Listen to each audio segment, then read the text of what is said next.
Hey, this is Dr. Trammell. This video is in my study at home, so this is a little different than those other videos you might have seen if you've had me in class. But today I want to talk to you briefly about learning styles for just a couple minutes, because I know you just completed your assignment in BAMS, your Discovery Wheel, and you've explored a little bit of your own strengths and weaknesses in terms of learning styles. And I want to let you know that there is some disagreement and some controversy in the learning, the pedagogy of learning in academia about how learning styles fit into excellence in teaching and learning.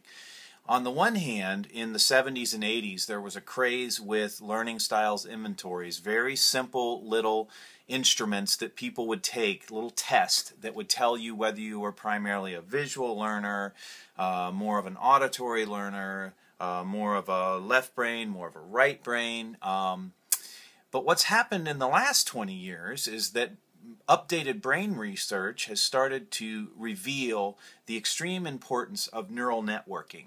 And so it's not as if we don't have strengths. Some people do have learning preferences, but perhaps learning styles is no longer the appropriate term to use for that.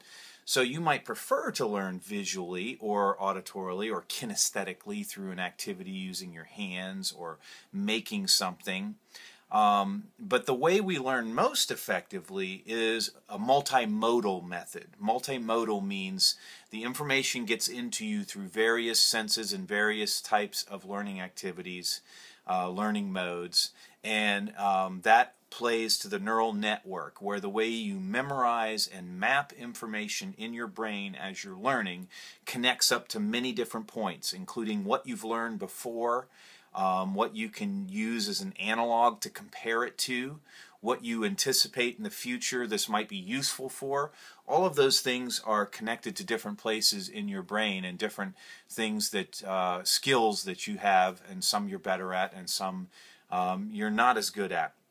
So the idea of learning styles is in a little bit of flux right now. We still, some of us, like me, who have been in the business of education for a long time, still believe that learning styles are very interesting and potentially important to help you facilitate the best way to get information into your head, studying, long-term memory, even short-term memory for studying the night before the test, things like that.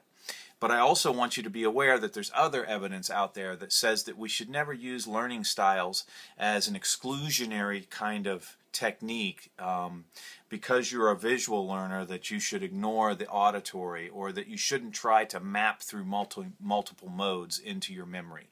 So keep this all in mind as you read what's in Ellis. And of course, as I told you, Dave Ellis's book is in its 15th edition. So Dave Ellis knows this as well as everybody, and some of the material in your book has evolved as a result of these conversations about learning styles.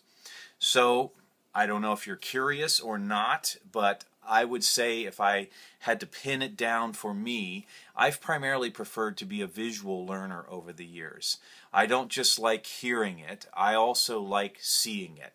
But again, in fairness to the brain research, I think even when I see it, I need to use multiple modes to get it into my long-term memory, to map it for meaning, to have it connect up to other previous learning I've had, and to be projected into the future for how I may use it and connect it to things I don't even know yet.